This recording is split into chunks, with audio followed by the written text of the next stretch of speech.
ಸ್ನೇಹಿತರೆ, ಮೀಡಿಯಾ ಮಾಸ್ಟರ್ಸ್ಗೆ ಸ್ವಾಗತ ಸುಸ್ವಾಗತ. ಗೆಳೆಯರೆ, ಜಪಾನ್ನಲ್ಲಿ ರಾಜಕೀಯ ಪಲ್ಲಟ ಶುರುವಾಗಿದೆ. 5 ವರ್ಷಗಳಲ್ಲಿ 3 ಜನ ಪ್ರಧಾನಿಗಳಲ್ಲಿ ರಾಜೀನಾಮೆಯನ್ನು ಕೊಟ್ಟಿದ್ದಾರೆ. ಸದ್ಯಕ್ಕೆ ಜಪಾನ್ನ ಪ್ರಧಾನಿಯಾಗಿದ್ದ ಶಿಗೆರು ಇಶಿಬಾ ಕೂಡ ರಾಜೀನಾಮೆ ಕೊಟ್ಟಿದ್ದು, ಜಪಾನ್ ಈಗ ಹೊಸ ಪ್ರಧಾನಿಯ ನಿರೀಕ್ಷೆಯಲ್ಲಿದೆ. ಜಗತ್ತು ಯುದ್ಧದ ಕಡೆ ವಾಲ್ತಾ ಇರೋ ಹೊತ್ತಲ್ಲಿ, ಜಾಗತಿಕ ಆರ್ಥಿಕ ಕುಸಿತವನ್ನು ಎದುರು ನೋಡ್ತಾ ಇರೋ ಹೊತ್ತಲ್ಲಿ ಜಪಾನ್ ಪ್ರಧಾನಿ ಈ ನಿರ್ಧಾರವನ್ನು ಯಾಕೆ ತಗೊಂಡ್ರು, 1 ವರ್ಷ ಕೂಡ ಪೂರೈಸದೆ ಅವರು ರಾಜೀನಾಮೆ ಕೊಟ್ಟಿದ್ದು ಯಾಕೆ ಅನ್ನೋದ್ರ ಬಗ್ಗೆ ಒಂದಷ್ಟು ಮಾಹಿತಿಯನ್ನು ನಾವಿಲ್ಲಿ ನೋಡೋಣ.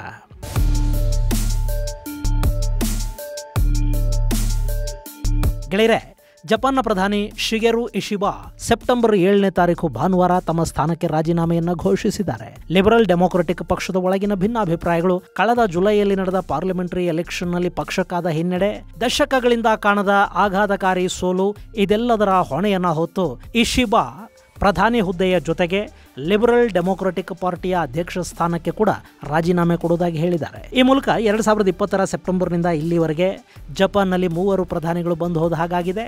ಈಗ 5 ವರ್ಷಗಳ ಒಳಗೆ 4ನೇ ಪ್ರಧಾನಿಯ ಆಗಮನ ಕೂಡ ಆಗ್ತಾ ಇದೆ. ಗೆಳೆಯರೆ, ಇಶಿಬಾ ಕೆಳಗಿಳಿದ ಮೇಲೆ ಅವರ ಸ್ಥಾನವನ್ನು ತುಂಬೋದು ಯಾರು ಅನ್ನೋ ಪ್ರಶ್ನೆ ಕೂಡ ಅಲ್ಲಿ ಕುತೂಹಲವನ್ನು ಮೂಡಿಸ್ತಾ ಇದೆ. ಇದಕ್ಕೆ ಲಿಬರಲ್ ಡೆಮೊಕ್ರೆಟಿಕ್ ಪಾರ್ಟಿ ಉತ್ತರ ಕೊಡ್ತಾ ಇದೆ. ಪಕ್ಷದ ಒಳಗೆ ಇಶಿಬಾ ಅವರ ವಿರೋಧಿ ಅಂತಲೇ ಗುರುತಿಸಿಕೊಂಡಿದ್ದ, ಕಳೆದ ವರ್ಷ ನಡೆದ ಪಕ್ಷದ ಅಧ್ಯಕ್ಷರ ಚುನಾವಣೆಯಲ್ಲಿ ಹಾಗೂ ಪ್ರಧಾನಿ ಅಭ್ಯರ್ಥಿ ಯಾರಾಗಬೇಕು ಅನ್ನೋ ಪಕ್ಷದ ಒಳಗಿನ ಆಂತರಿಕ ಚುನಾವಣೆಯಲ್ಲಿ ಕಡಿಮೆ ಅಂತರದಲ್ಲಿ ಇಶಿಬಾ ವಿರುದ್ಧ ಸೋಲನ್ನು ಅನುಭವಿಸಿದ್ದ ಸಾನೆ ತಕಾಯಿಶಿ ಜಪಾನ್ನ ನೂತನ ಪ್ರಧಾನಿಯಾಗುವ ಸಾಧ್ಯತೆ ಇದೆ ಅಂತ ಹೇಳಲಾಗ್ತಾ ಇದೆ. ಈ ಹಿಂದೆ ಜಪಾನ್ನ ಎಕನಾಮಿಕ್ ಸೆಕ್ಯೂರಿಟಿ ಮಂತ್ರಿ ಕೂಡ ಆಗಿದ್ದ ತಕಾಯಿಚಿ ಈಗ ಪ್ರಧಾನಿ ಹುದ್ದೆ ಮೇಲೆ ಕಣ್ಣಿಟ್ಟಿದ್ದಾರೆ. ಒಂದು ವೇಳೆ ತಕಾಯಿಚಿ ಏನಾದರೂ ಜಪಾನ್ನ ಪ್ರಧಾನಿ ಆಗಿದ್ದೇ ಆದರೆ ಜಪಾನ್ನ ಇತಿಹಾಸದಲ್ಲೇ ಮೊಟ್ಟ ಮೊದಲ ಮಹಿಳಾ ಪ್ರಧಾನಿ ಅನ್ನುವ ಹೆಗ್ಗಳಿಕೆಗೆ ಕೂಡ ಅವರು ಪಾತ್ರ ಆಗ್ತಾರೆ. ಈ ಹಿಂದೆ 2012ರಿಂದ 2020ರವರೆಗೆ ಶಿಂಜೋ ಅಬೆ ಜಪಾನ್ನ ಪ್ರಧಾನಿಯಾಗಿದ್ದರು. ಈ ಸಂದರ್ಭದಲ್ಲಿ ಅಬೆ ಒಂದು ರೆಕಾರ್ಡ್ ಅನ್ನು ಕೂಡ ಕ್ರಿಯೇಟ್ ಮಾಡಿದ್ರು. ನಿರಂತರವಾಗಿ 7 ವರ್ಷ 266 ದಿನಗಳ ಕಾಲ ಜಪಾನ್ನ ಪ್ರಧಾನಿಯಾಗಿ ಅವರು ಆಡಳಿತವನ್ನು ನಡೆಸಿದ್ರು. 1945ರ ನಂತರ ಇದು ದಾಖಲೆಯಾಗಿ ಉಳ್ಕೊಳ್ತು. ಅಬೆಗೂ ಮುನ್ನ 7 ವರ್ಷ 242 ದಿನಗಳ ಕಾಲ 1964ರಿಂದ 72ರವರೆಗೆ ಇಸಾಕು ಸ್ಯಾಟೋ ಅಧಿಕಾರವನ್ನು ನಿರ್ವಹಿಸಿದರು.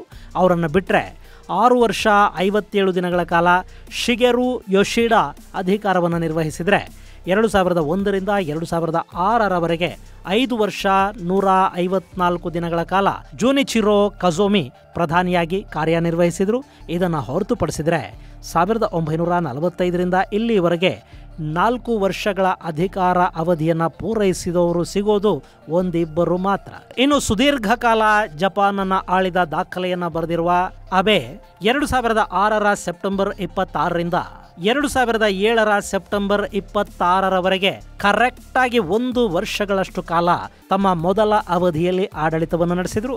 ಇನ್ನು ತಮ್ಮ 2ನೇ ಅವಧಿಯನ್ನ 2012ರಿಂದ 2020ರವರೆಗೆ 7 ವರ್ಷ 242 ದಿನಗಳ ಕಾಲ ಪೂರೈಸಿದರು. ಇನ್ನು ಇಲ್ಲಿ ಯಾವ ಪ್ರಧಾನಿಯೂ ದೀರ್ಘಕಾಲದವರೆಗೆ ಆಳ್ವಿಕೆ ನಡೆಸೋದಕ್ಕೆ ಸಾಧ್ಯ ಆಗದೇ ಇರೋದಕ್ಕೆ ಕೂಡ ಒಂದಷ್ಟು ಕಾರಣಗಳಿವೆ. ಅದರಲ್ಲಿ ಪ್ರಮುಖ ಕಾರಣ ಅಂದರೆ ಅಲ್ಲಿ ರಚನೆಯಾಗುವ ಸರ್ಕಾರಗಳು ಮೈತ್ರಿ ಸರ್ಕಾರಗಳಾಗಿರುತ್ತವೆ. ಯಾವುದೇ ಒಂದು ಪಕ್ಷಕ್ಕೆ ನಿರಂತರವಾಗಿ ಬಹುಮತ ಸಿಗದೇ ಇರೋ ಕಾರಣದಿಂದ ಪ್ರಧಾನಿಗಳು ಕೂಡ ತಮ್ಮ ಅವಧಿಯನ್ನು ಪೂರ್ಣಗೊಳಿಸೋದಕ್ಕೆ ಸಾಧ್ಯ ಆಗ್ತಾ ಇಲ್ಲ. ಇನ್ನು ಈಗಿರೋ ಸರ್ಕಾರ ಕೂಡ ಮೈತ್ರಿ ಸರ್ಕಾರದ್ದೇ ಆಗಿದೆ. ಅಲ್ಲಿ LDP ಜೊತೆ ಕೊಮೈಟೋ ಅನ್ನೋ ಪಕ್ಷ ಸೇರಿಕೊಂಡು ಅಧಿಕಾರವನ್ನು ನಡೆಸ್ತಾ ಇದೆ. ಇಂಥ ಹೊತ್ತಲ್ಲಿ ಈಗ ಜಪಾನ್ನ ಪ್ರಧಾನಿ ರಾಜೀನಾಮೆ ಕೊಡೋದು ಅಂದರೆ ಅದು ಮೈತ್ರಿಯ ಮೇಲೆ ಕೂಡ ಪ್ರಭಾವವನ್ನು ಬೀರಬಹುದು ಅಂತ ಹೇಳ್ತಾ ಇದ್ದಾರೆ. ಯಾಕೆಂದ್ರೆ ಮುಂದೆ LDP ಪಕ್ಷ ಯಾರನ್ನ ಪ್ರಧಾನಿ ಅಭ್ಯರ್ಥಿಯನ್ನಾಗಿ ಆರಿಸುತ್ತೋ ಅವರಿಗೆ ಕೊಮೈಟೋಗಳ ಬೆಂಬಲ ಕೂಡ ಅಲ್ಲಿ ಅಗತ್ಯವಾಗಿರುತ್ತೆ. ಇನ್ನು ಅಲ್ಲಿನ ಸರ್ಕಾರಗಳು ಬದಲಾದರೂ ಕೂಡ ಜಪಾನಿಯರು ತಮ್ಮ ದೇಶದ ಅಭಿವೃದ್ಧಿಯನ್ನೇನು ಮರೆಯೋದಿಲ್ಲ. ಪ್ರಧಾನಿ ಯಾರೇ ಆದರೂ ಜಪಾನ್ನ ಹಿತಾಸಕ್ತಿಗಳೇ ಮುಖ್ಯ ಆಗುತ್ತವೆ ಅಂತ ಹೇಳಲಾಗ್ತಾ ಇದೆ. ಸೊ ಇಶಿಬಾ ಅಧಿಕಾರ ಕೊನೆಗೊಂಡ ನಂತರ ಅಲ್ಲಿ ತಕೈಚಿ ಅಧಿಕಾರಕ್ಕೆ ಬರಬಹುದು ಅಂತ ರಾಜಕೀಯ ವಿಶ್ಲೇಷಕರು ಹೇಳ್ತಾ ಇದ್ದಾರೆ. ಒಂದು ವೇಳೆ ತಕೈಚಿ ಏನಾದರೂ ಜಪಾನ್ನ ಪ್ರಧಾನಿ ಹುದ್ದೆಗೆ ಏರಿದ್ದೇ ಆದರೆ ಅದು ಕೂಡ ದಾಖಲೆಯಾಗುತ್ತೆ. ಈ ಹಿಂದೆ 2024ರ ಚುನಾವಣೆಯ ನಂತರ ಪಕ್ಷದ ಒಳಗೆ ನಡೆದ ಆಂತರಿಕ ಚುನಾವಣೆಗಳಲ್ಲಿ ತಕಾಯಿಚಿ ಸಣ್ಣ ಮಟ್ಟದ ಹಿನ್ನಡೆಯನ್ನು ಅನುಭವಿಸಿದರು.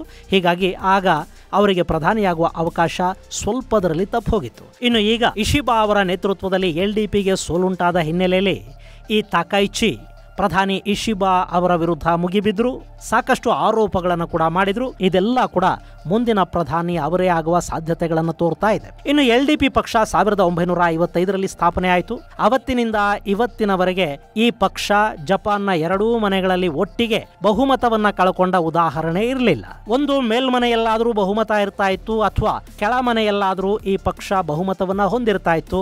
ಆದರೆ ಈ ಬಾರಿ ಇಶಿಬಾ ನೇತೃತ್ವದಲ್ಲಿ ನಡೆದ ಚುನಾವಣೆಗಳಲ್ಲಿ LDP ಎರಡೂ ಮನೆಗಳಲ್ಲಿ ಬಹುಮತವನ್ನ ಕಳ್ಕೊಂಡಿದೆ. ಹೀಗಾಗಿ ನೈತಿಕ ಹೊಣೆಯನ್ನ ಹೊತ್ತು ಇಶಿಬಾ ರಾಜೀನಾಮೆ ಕೊಡಬೇಕು ಅಂತ ಅವರ ಪ್ರತಿಸ್ಪರ್ಧಿ ತಕಾಯಿಚಿ ಒತ್ತಾಯವನ್ನು ಮಾಡಿದ್ರು. ಇಲ್ಲಿ ಪಕ್ಷದ ಒಳಗಿನ ವಿರೋಧದ ಕಾರಣದಿಂದ ಇಶಿಬಾ ರಾಜೀನಾಮೆ ಕೊಡೋದಕ್ಕೆ ಮುಂದಾಗಿದ್ದಾರೆ. ಅವರ ಮುಂದೆ ಸದ್ಯಕ್ಕೆ 2 ಆಯ್ಕೆಗಳಿವೆ.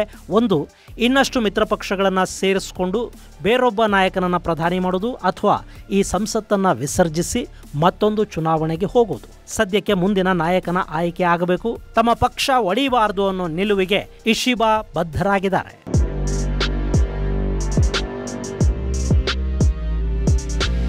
ಗೆಳೆಯರೆ, ಇಲ್ಲಿ ಟ್ರಂಪ್ ಅವರ ಟ್ಯಾರಿಫ್ ಕೂಡ ಇಶಿಬಾ ಅವರ ಅಧಿಕಾರವನ್ನು ಕಿತ್ಕೊಂಡಿದೆ ಅನ್ನೋ ಅಭಿಪ್ರಾಯ ಉಂಟಾಗ್ತಾ ಇದೆ. ಯಾಕೆಂದ್ರೆ ಇಶಿಬಾ ಪಕ್ಷದ ಚುನಾವಣೆಯಲ್ಲಿ ಈ ಪರಿಯಾಗಿ ಸೋಲೋದಕ್ಕೆ ಟ್ರಂಪ್ ಸುಂಕನೇ ಕಾರಣ ಅಂತ ಸಾಕಷ್ಟು ಜನ ಹೇಳ್ತಾ ಇದ್ದಾರೆ. ಅಮೆರಿಕ ಮತ್ತು ಜಪಾನ್ಗಳು ಹಳೆಯ ಮಿತ್ರರು. ಹೀಗಿದ್ರು ಜಪಾನ್ ಮೇಲೆ ಅಮೆರಿಕ ಟ್ಯಾರಿಫ್ನ ಒತ್ತಡವನ್ನು ಹೇರಿತು. ಅಮೆರಿಕಾದಲ್ಲಿ $550 ಬಿಲಿಯನ್ ಹೂಡಿಕೆಯನ್ನ ಜಪಾನ್ ಮಾಡಲೇಬೇಕಾದ ಅನಿವಾರ್ಯತೆಯನ್ನ ಅಮೆರಿಕ ಸೃಷ್ಟಿ ಮಾಡಿತು.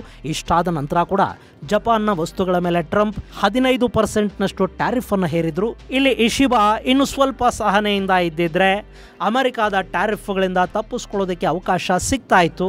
ಜಪಾನ್ಗೆ ತೀವ್ರ ನಷ್ಟವನ್ನ ಉಂಟು ಮಾಡೋ ವ್ಯಾಪಾರ ಒಪ್ಪಂದವನ್ನ ಇಶಿಬಾ ಅಮೆರಿಕ ಜೊತೆ ಮಾಡ್ಕೋಬೇಕಾದ ಅಗತ್ಯ ಇರಲಿಲ್ಲ. ಭಾರತದ ಥರ ಜಪಾನ್ ಕೂಡ ಅಮೆರಿಕಾದ ವಿರುದ್ಧ ನಿಲ್ಲಬೇಕಿತ್ತು ಅನ್ನೋದು ಅಲ್ಲಿನ ಸಾಕಷ್ಟು ಜನರ ಅಭಿಪ್ರಾಯ ಕೂಡ. ಆದರೆ ಜಪಾನ್ ಅಮೆರಿಕಾದ ಇನ್ನಿತರ ಮಿತ್ರ ದೇಶಗಳ ಹಾಗೇನೆ ಒತ್ತಡಕ್ಕೆ ಒಳಗಾಯಿತು. ಇಶಿಬಾ ಟ್ರಂಪ್ ಜೊತೆ ಒಪ್ಪಂದಕ್ಕೆ ಸಹಿ ಹಾಕಿದ್ರು. ಇದು ಅವರ ಪಕ್ಷ ಜುಲೈಯಲ್ಲಿ ನಡೆದ ಚುನಾವಣೆಯಲ್ಲಿ ಸೋಲೋ ಹಾಗೆ ಮಾಡ್ತು ಅಂತ ಅಲ್ಲಿ ಸಾಕಷ್ಟು ಜನ ಹೇಳ್ತಾ ಇದ್ದಾರೆ. ಆದರೆ ಜಪಾನ್ ಮೇಲೆ ಹೇರಿರೋ ಸುಂಕ ತುಂಬಾ ದೊಡ್ಡದೇನಲ್ಲ. ಆ ಸುಂಕಕ್ಕೂ LDPಯ ಸೋಲಿಗೂ ಸಂಬಂಧ ಇಲ್ಲ ಅಂತ ಕೂಡ ಕೆಲವರು ಹೇಳ್ತಾ ಇದ್ದಾರೆ. ಸೊ ಜಪಾನ್ನಲ್ಲಿ ನಡೆದಿರುವ ಅಧಿಕಾರ ಪಲ್ಲಟ ಮುಂದೆ ಆ ದೇಶವನ್ನ ಯಾವ ದಿಕ್ಕಲ್ಲಿ ನಡೆಸುತ್ತೆ ಅನ್ನೋದನ್ನು ಕೂಡ ನಾವು ಕಾದು ನೋಡಬೇಕಿದೆ. ಇನ್ನು ಇಶಿಬಾ ಅವರ ರಾಜೀನಾಮೆ ಭಾರತ ಮತ್ತು ಜಪಾನ್ ಸಂಬಂಧಗಳ ಮೇಲೆ ಯಾವ ರೀತಿಯ ಪರಿಣಾಮಗಳನ್ನು ಬೀರುತ್ತೆ ಅನ್ನೋ ಪ್ರಶ್ನೆ ಕೂಡ ಇಲ್ಲಿ ಉದ್ಭವ ಆಗುತ್ತೆ. ಯಾಕೆ ಅಂದರೆ ಮೊನ್ನೆ ಅಷ್ಟೇ ಭಾರತದ ಪ್ರಧಾನಿ ನರೇಂದ್ರ ಮೋದಿ ಚೈನಾಗೆ ಹೋಗೋ ಮೊದಲು ಜಪಾನ್ಗೆ ಭೇಟಿ ಕೊಟ್ಟಿದ್ರು. ಅಲ್ಲಿ ಎರಡೂ ದೇಶಗಳ ನಡುವೆ ಸುಮಾರು $68 ಬಿಲಿಯನ್ ಹೂಡಿಕೆಗಳ ಒಪ್ಪಂದಗಳಾದವು. ಈಗ ಆ ಒಪ್ಪಂದ ಏನಾಗಬಹುದು? ಗೆಳೆಯರೆ, ಜಪಾನ್ನಲ್ಲಿ ಯಾರೇ ಪ್ರಧಾನಿ ಆದರೂ ಕೂಡ ಭಾರತದ ಜೊತೆಗಿನ ಸಂಬಂಧಗಳನ್ನು ತುಂಬಾನೇ ಚೆನ್ನಾಗಿ ಇಟ್ಕೋತಾರೆ. ಇಲ್ಲಿವರೆಗೂ ಜಪಾನ್ ಭಾರತದಲ್ಲಿ $43 ಬಿಲಿಯನ್ ಅಧಿಕ ಹಣವನ್ನು ಹೂಡಿಕೆ ಮಾಡಿದೆ. ಅದು ಮುಂದಿನ ದಿನಗಳಲ್ಲಿ ಮತ್ತಷ್ಟು ಹೆಚ್ಚು ಕೂಡ ಆಗುತ್ತೆ ಅನ್ನೋ ಆಶಾಭಾವ ಇತ್ತೀಚೆಗೆ ಪ್ರಧಾನಿ ಮೋದಿ ಜಪಾನ್ಗೆ ಭೇಟಿ ಕೊಟ್ಟಾಗ ಕಾಣಿಸ್ಕೊಳ್ತು. ಜಪಾನ್ ಮುಂದಿನ 10 ವರ್ಷಗಳ ಅವಧಿಯಲ್ಲಿ ಭಾರತದಲ್ಲಿ ತನ್ನ ಇನ್ವೆಸ್ಟ್ಮೆಂಟ್ ಅನ್ನ $100 ಬಿಲಿಯನ್ ಗಿಂತಲೂ ಹೆಚ್ಚು ಮಾಡುವ ಗುರಿಯನ್ನ ಹಾಕೊಂಡಿದೆ. ಹೀಗಾಗಿ ಅಲ್ಲಿ ಯಾವುದೇ ಸರ್ಕಾರಗಳು ಬಂದರೂ ಕೂಡ ಭಾರತವನ್ನವರು ಕಡೆಗಣಿಸೋದಕ್ಕೆ ಸಾಧ್ಯ ಆಗೋದಿಲ್ಲ. ಇನ್ನು ಭಾರತ ಅನ್ನೋದು ಜಗತ್ತಿನ ಅತಿದೊಡ್ಡ ಮಾರುಕಟ್ಟೆ ಕೂಡ. ಭಾರತಕ್ಕೆ ಬಂದ ಜಪಾನ್ ಮೂಲದ ಯಾವ ಕಂಪನಿಯೂ ಇದುವರೆಗೆ ಇಲ್ಲಿ ನಷ್ಟವನ್ನು ಕಂಡಿಲ್ಲ.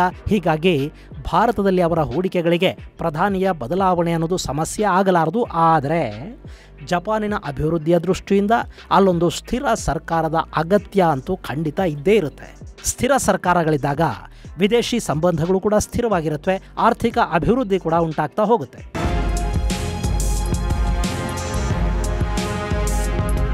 ಇನ್ನು ಭಾರತ ಮತ್ತು ಜಪಾನ್ ಸಂಬಂಧಗಳ ವಿಷಯಕ್ಕೆ ನಾವು ಬಂದರೆ, ಈ ಹಿಂದೆ ಶಿಂಜೋ ಅಬೆ ಜಪಾನ್ನ ಪ್ರಧಾನಿಯಾಗಿದ್ದ ಸಂದರ್ಭದಲ್ಲಿ 2017ರಲ್ಲಿ ಸ್ಪೆಷಲ್ ರಿಲೇಷನ್ಶಿಪ್ ಅಫಿಷಿಯಲ್ ಡೆವಲಪ್ಮೆಂಟ್ ಅಸಿಸ್ಟೆನ್ಸ್ಗೆ ಎರಡು ದೇಶಗಳು ಸಹಿ ಹಾಕಿದ್ವು. ಇದಕ್ಕೂ ಮುನ್ನ 1947ರ ನಂತರ ಜಪಾನ್ನ ಸಾಕಷ್ಟು ಕಂಪನಿಗಳು ಭಾರತಕ್ಕೆ ಬಂದವು. ಯಮಹಾ, ಸೋನಿ, ಟಾಟಾ, ಹೋಂಡಾದಂತಹ ಸಾಕಷ್ಟು ಜಪಾನಿ ಕಂಪನಿಗಳು ಭಾರತದಲ್ಲಿ ಮ್ಯಾನುಫ್ಯಾಕ್ಚರಿಂಗ್ ಯೂನಿಟ್ಗಳನ್ನು ಹೊಂದಿವೆ. ಅಲ್ಲದೆ ಸುಜುಕಿ 1990ರ ದಶಕದಲ್ಲಿ ಮೊಟ್ಟ ಮೊದಲ ಬಾರಿಗೆ ಭಾರತದಲ್ಲಿ ಇನ್ವೆಸ್ಟ್ ಮಾಡಿದ್ದನ್ನು ನಾವು ಮರೆಯೋ ಹಾಗಿಲ್ಲ. ಆವತ್ತು ಶುರುವಾದ ಮಾರುತಿ ಸುಜುಕಿ ಇವತ್ತು ಭಾರತೀಯ ಆಟೋಮೊಬೈಲ್ ಕ್ಷೇತ್ರದ ದೈತ್ಯ ಅನ್ನಿಸ್ಕೊಳ್ತಾ ಇದೆ. ಆ ಬಳಿಕ 2006ರಲ್ಲಿ ಭಾರತ ಮತ್ತು ಜಪಾನುಗಳು ಸ್ಟ್ರಾಟಜಿಕ್ ಆ್ಯಂಡ್ ಗ್ಲೋಬಲ್ ಪಾರ್ಟ್ನರ್ಶಿಪ್ಗೆ ಸಹಿ ಹಾಕಿದ್ವು. ಪ್ರಧಾನಿ ಮನಮೋಹನ್ ಸಿಂಗ್ ಅವರ ನೇತೃತ್ವದಲ್ಲಿ ಆ ಒಪ್ಪಂದ ಆಯಿತು. ಆ ಬಳಿಕ ಮೋದಿ ಮತ್ತು ಅಬೆ ಅಧಿಕಾರಾವಧಿಯಲ್ಲಿ ಜಪಾನ್ ಮತ್ತು ಭಾರತದ ಸಂಬಂಧಗಳು ಮತ್ತಷ್ಟು ಹತ್ತಿರ ಆಗ್ತಾ ಹೋದವು. ಮುಂದೆ ಕೂಡ ಅದು ಹಾಗೆ ಮುಂದುವರ್ಕೊಂಡು ಹೋಗುತ್ತೆ ಹೊರತು ಹಿಂದೆ ನೋಡುವ ಪ್ರಶ್ನೆ ಇಲ್ಲ ಅಂತ ಹೇಳಲಾಗ್ತಾ ಇದೆ. ಇನ್ನು ಈಗಂತೂ ಚೈನಾದ ಅಗ್ರೆಷನ್ ಹೆಚ್ಚಾಗಿರೋದ್ರಿಂದ ಜಪಾನ್ ಭಾರತದ ಸ್ನೇಹವನ್ನು ಬಿಡೋದಕ್ಕೆ ಸಾಧ್ಯ ಆಗೋದಿಲ್ಲ. ಈಗಾಗಲೇ ಕ್ವಾಡ್ ಕೂಟದಲ್ಲಿ ಕೂಡ ಭಾರತ ಮತ್ತು ಜಪಾನ್ಗಳಿವೆ, ಆಸ್ಟ್ರೇಲಿಯಾ ಮತ್ತು ಅಮೆರಿಕಾಗಳು ಕೂಡ ಆ ಕೂಟದಲ್ಲಿವೆ. ಒಟ್ಟಲ್ಲಿ ಜಗತ್ತಿನ ಪ್ರಮುಖ ಆರ್ಥಿಕ ಶಕ್ತಿಯಾಗಿರುವ ಜಪಾನ್ನಲ್ಲಿ ಈಗ ರಾಜಕೀಯ ಸಮಸ್ಯೆ ಉಂಟಾಗ್ತಾ ಇದೆ. ಅದು ಎಲ್ಲಿಗೆ ಹೋಗಿ ನಿಲ್ಲುತ್ತೆ, ಅದರ ಪರಿಣಾಮಗಳು ಏನಾಗುತ್ತವೆ, ಜಪಾನ್ಗೆ ಹೊಸ ಪ್ರಧಾನಿ ಬರ್ತಾರಾ ಅಥವಾ ಅಲ್ಲಿ ಮತ್ತೆ ಚುನಾವಣೆಗಳು ನಡೆಯುತ್ತವಾ ಅನ್ನೋದನ್ನು ಕಾದು ನೋಡೋಣ. ಇದು ಗೆಳೆಯರೆ ಜಪಾನ್ ಪ್ರಧಾನಿ ರಾಜೀನಾಮೆ ಕುರಿತಾದ ಒಂದಷ್ಟು ಮಾಹಿತಿ. ಮುಂದಿನ ಸಂಚಿಕೆಯಲ್ಲಿ ಮತ್ತಷ್ಟು ವಿಶೇಷಗಳ ಜೊತೆ ಮತ್ತೆ ಭೇಟಿಯಾಗೋಣ. ಅಲ್ಲಿವರೆಗೆ ಜೈ ಹಿಂದ್, ಜೈ ಕರ್ನಾಟಕ.